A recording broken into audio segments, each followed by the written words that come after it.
श्री परमहंसास्वादितचरणकमलचिन्मकरन्दाय भक्तजनमानसनिवासाय श्रीरामचन्द्राय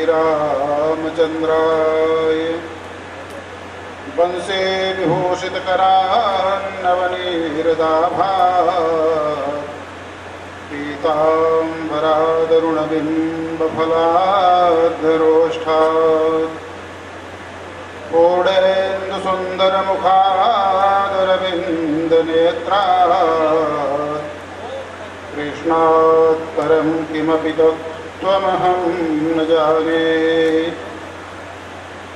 त्यक्त्वा सुदुस्त्यजसुरेप्सितराज्यलक्ष्मीं धर्मिष्ठयार्यवचसा यदगादरण्यम् मायामृगं दयितयेप्सितमन्वधावत् वन्दे महापुरुषते चरणारविन्दम् वन्दे महापुरुषते चरणारविन्दम् अनन्तशोभासमलङ्कृताभ्याम् अनन्तपुण्यप्रचयप्रदाभ्याम् दुर्वासनोन्मूलनतत्पराभ्याम् नमो नमः श्रीगुरुपादुकाभ्याम् नमो नमः श्रीगुरुपादुकाभ्याम्। बोलिए सच्चिदानंद भगवान की। गोविंद हरे गोपाल हरे गोविंद गोविंद हरे गोपाल हरे गोविंद जय जय प्रभु दीन दयाल हरे जय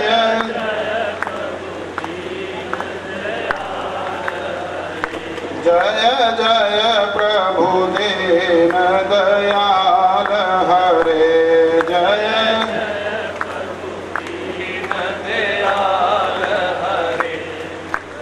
अरे भाई आप लोग तो ऐसे चुपचाप बैठे मालूम होता कि हमारी बात आपको समझ में ही नहीं आती। अभी अभी देखो हमारे कबीर जी बोल रहे थे, सुंदर नारायण की व्याख्या कर रहे थे, उसका महत्व बतला रहे थे। तो हमको जो है परमात्मा का नाम बोलने में संकोच नहीं करना चाहिए। लाल गोपाल गोविंद प्रभु गहर गंभीर अथाह है, नानक नहीं और को, ऐसे जो है बहुत कुछ गुरु नानक देव जी महाराज ने भी कहा और भी हमारे गुरुजनों ने कहा। इसलिए हम सबको जो है बड़े प्रेम से भगवान का नाम बोलना चाहिए और श्रद्धा के साथ बोलना चाहिए, उच्च स्वर से बोलना चाहिए। क्योंकि परमात्मा का जो नाम है ये क्या करता है, हरिर्हरति पापानि दुष्ट चित्तैरपि स्मृता। हरि का नाम पापों का हरण करता है, पापों का नाश करता है। हरिर्हरति पापानि दुष्ट चित्तैरपि स्मृता। यदि कोई दुष्ट व्यक्ति भी है जिसका चित्त ठीक नहीं है, वो भी यदि परमात्मा का नाम लेता है तो उसका भी बेड़ा पार होता है। आप लोग सुनते ही हैं कथाएं, अजामिल जैसे पापी भी नाम उच्चारण करके ही अपने को संसार से पार कर लिए। तो दुष्ट चित्तैरपि स्मृतः अनिच्छयापि संस्पृष्टो दहत्ये वही पावकः। जैसे अग्नि को आप इच्छा से छुओ तो क्या करेगी, आप जानबूझ करके अग्नि को छुएंगे तो क्या करेगी, जलाएगी। और धोखे से अग्नि पर हाथ पड़ जाए तो फिर ठंडा कर देगी, है? तो अग्नि को जानबूझ करके छुओगे तो भी जलाएगी और धोखे से भी बोल दोगे छू लोगे तो जलाएगी।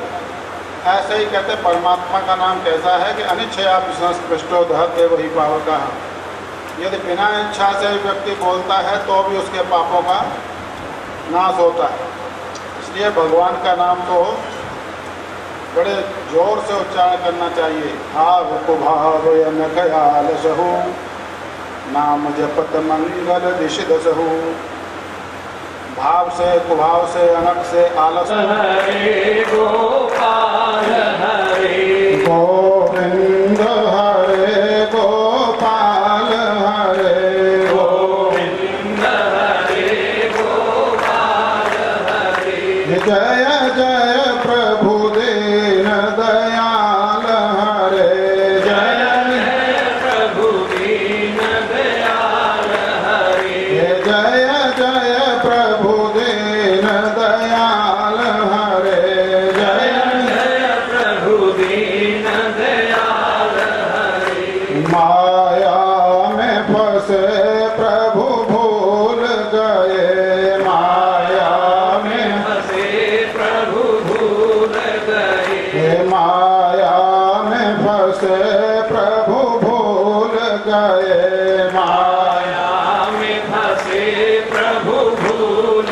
गए ये झूठे दुनिया पर भूल गए झूठे दुनिया यहाँ पर भूल गए ये झूठे दुनिया पर भूल गए झूठे दुनिया पर भूल गए इस कारण हम भवकूप पड़े इस कारण हम भवकूप पड़े इस कारण हम भवकूप पड़े इस कारण हम भवकूप पड़े गोविंद हरे गोपाल हरे गोविंद हरे गोपाल हरे जय जय प्रभु दीन दयाल हरे जय जय जय प्रभु दीन दयाल हरे मेरे मन मंदिर में बस जाओ मेरे मन मंदिर में बस जाओ ओ मेरे मन मंदिर में बस जाओ मेरे मन मंदिर में बस जाओ ओ प्रभु जगमग ज्योत जगा जाओ प्रभु जगमग ज्योत जगा जाओ ओ प्रभु जगमग ज्योत जगा जाओ प्रभु जगमग ज्योत जगा जाओ ओ कट जाए भव बंधन सारे कट जाए भव बंधन सारे ये कट जाए भव बंधन सारे कट जाए भव बंधन सारे गोविंद हरे गोपाल हरे गोविंद हरे गोपाल हरे जय जय प्रभु दीन दयाल हरे जय जय प्रभु दीन दयाल हरे माता यशोदा के लाल हरे माता आय शोधा के लाल हरे माता यशोदा के लाल हरे माता यशोदा के लाल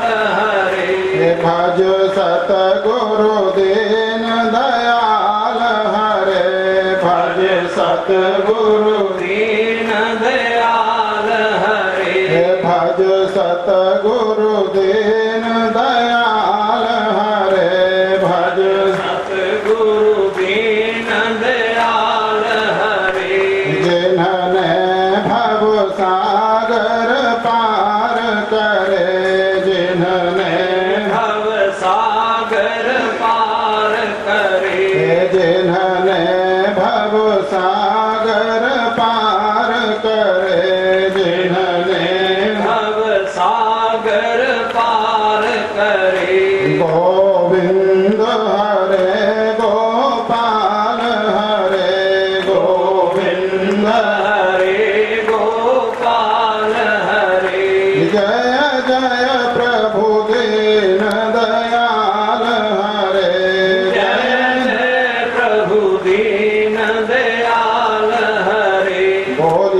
सच्चिदानंद भगवान की जय।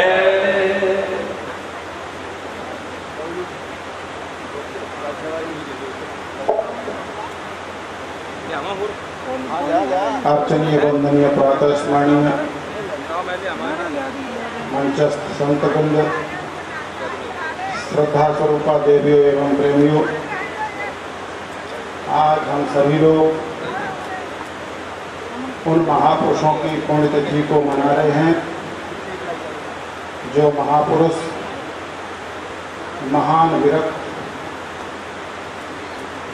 महान तपस्वी और गौओं के परम भक्त थे,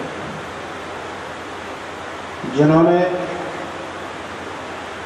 गौओं की सेवा के लिए समाज को विशेष रूप से प्रेरित किया, समाज को गौ सेवा में लगाया। क्योंकि संत महापुरुष जो होते हैं ये बड़े दयालु होते हैं, बड़े कृपालु होते हैं। इनके अंदर इतनी दया होती है, इतनी नम्रता होती है कि रामायणकार ने लिखा है, संत हृदय नवनीत समाना, कहा कभी न पर कहे नहीं जाना। कहते संतों का हृदय ऐसा नरम होता है, मक्खन से भी ज्यादा। नवनीत कहते हैं मखनी, तो मखनी देखो कितनी नरम होती है। ये ताजी मखनी निकालो, उसमें हाथ लगाओ, कितनी नरम होती है। अब तुमने फ्रिज में रख दी तो अपने आप ही वो बर्फ बन जाएगी, और उसके खाने का लाभ भी उतना नहीं होता, ये भी तुम्हें बताएं। परंतु जो ताजी मक्खन होता है वो कितना नरम होता है। तो जैसे ताजी मक्खन नरम होता है, ऐसे ही कहते संतों का हृदय भी नरम होता है। पर कहते ये कवियों ने कहा तो है कि मक्खन के समान संतों का हृदय होता है, पर कवियों ने कहा जरूर, पर कहना आया नहीं। क्योंकि कवि क्या होते हैं, इनका जैसा अपना अनुभव होता है वो बोलते हैं, और बाकी जो सुनी सुनाई बातों को भी बोलते हैं। कई बार आकाश पाताल के कुलावे मिला देते हैं, चाहे मिले चाहे ना मिले। तो कहते कवियों ने कहा जरूर है, परंतु कहना आया नहीं। कहते क्यों? पर दुख द्रवये संत सुपुनीता, निज परिताप द्रवहि नवनीता। कहते मखनी जो होती है, यदि उसके पास ताप आ जाए तो ताप आने से, अग्नि पास आने से क्या होता, मखनी पिघल जाती है। माने स्वयं में जब ताप होता तो अग्नि पिघलती है, तो मखनी पिघलती है। पर संत कैसे होते हैं? कहते पर दुख द्रवहि संत सुपुनीता, दूसरे के दुख को देख करके भी संत पिघल जाते हैं। जब महापुरुषों ने देखा कि गौएं इतनी परेशान हैं, कि रोडों पर लगड़ी हो रही हैं, मर रही हैं, एक्सीडेंट हो रहे हैं, नाना प्रकार से लोग जो है उनको यातना दे रहे हैं। दूध पीने के समय तो घर में रखते हैं, और दूध पीने के बाद जब उससे दूध नहीं रहता है तो खोल करके रोड पर छोड़ देते हैं, जंगल में छोड़ देते हैं। तो संतों को दया आई, माने गौ के दुख को देख करके संतों को दया आई और समाज को जोड़ा, गौ सेवा में लगाया। तो वास्तव में जो सच्चे संत होते हैं, सच्चे महापुरुष होते हैं, वो मक्खन से भी अधिक उनका हृदय जो है नरम होता है, और वही संसार का हित करते हैं, संसार का कल्याण करते हैं, संसार को सन्मार्ग पर लगाते हैं। और जिनको कुछ लालच होता है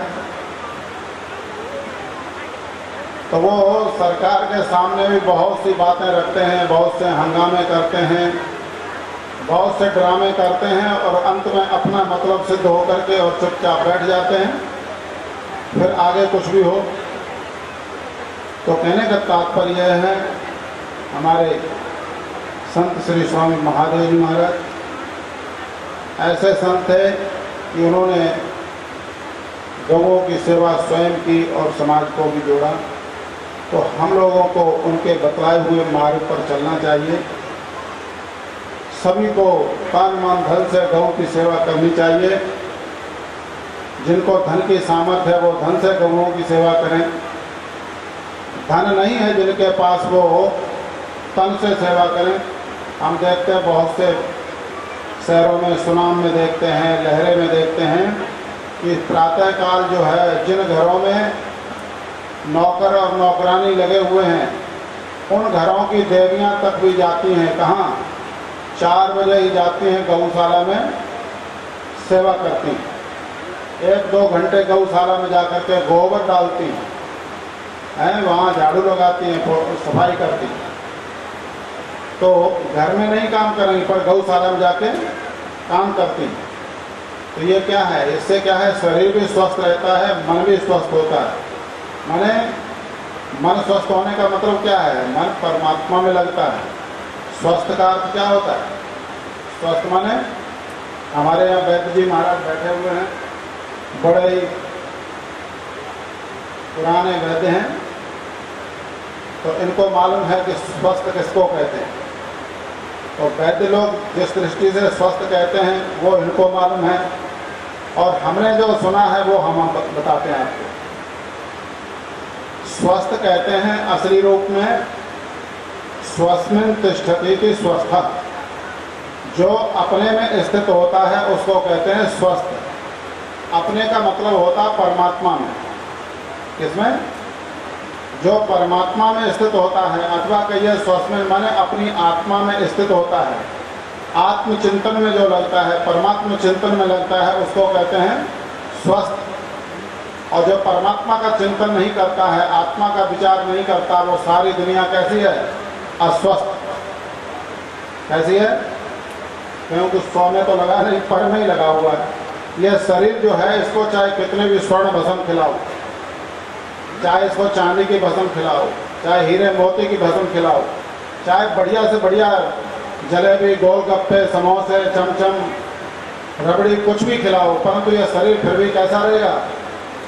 अस्वस्थ रहता है। यह स्वस्थ जल्दी से थोड़े दिन को स्वस्थ होता फिर अस्वस्थ। तो इसको चाहे कितना भी कुछ भी खिलाते जाओ और अंत में तो बिल्कुल अस्वस्थ हो ही जाता। जब बुढ़ापा आता है तो फिर तो इसको कोई डॉक्टर भी ठीक नहीं कर पाता, ऐसा हाल हो जाता है। तो ये वास्तव में व्यक्ति स्वस्थ तभी होता है जब ये अपने में स्थित होता है, परमात्मा में स्थित होता है। तो सज्जनों, ये संसार में जो ये जीव आया है इसका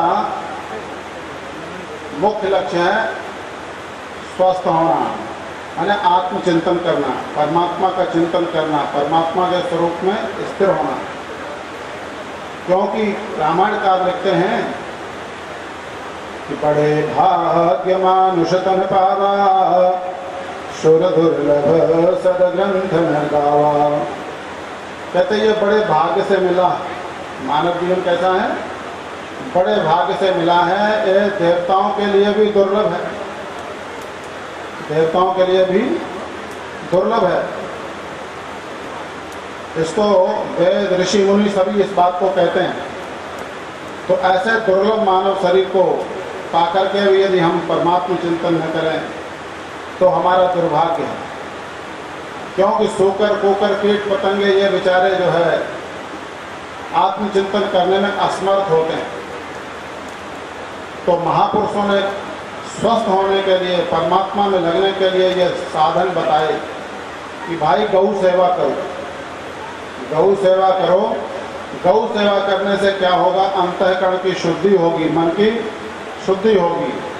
देखो गौ के गोबर में कितना गुण, गौ की पेशाब में कितना गुण। उससे शरीर की शुद्धि होती है और मन की भी शुद्धि होती है। गौ के दूध में बहुत गुण हैं, यहाँ तक स्वर्ण की मात्रा भी बतलाते पाई जाती है उसमें। तो गाय का दूध, गाय का घी, गाय की पेशाब, गाय का गोबर, ये सभी बहुत ही लाभकारी होते हैं। और आज हमारा समाज जो है पाश्चात्य सभ्यता को अपना रहा है, विदेशी लोगों की दवाइयों को जो है सेवन करता है अधिक से अधिक। परंतु हमारे देश में इतनी सुंदर औषधि, इतनी सुंदर दवा, इतनी सुंदर देवता जिसमें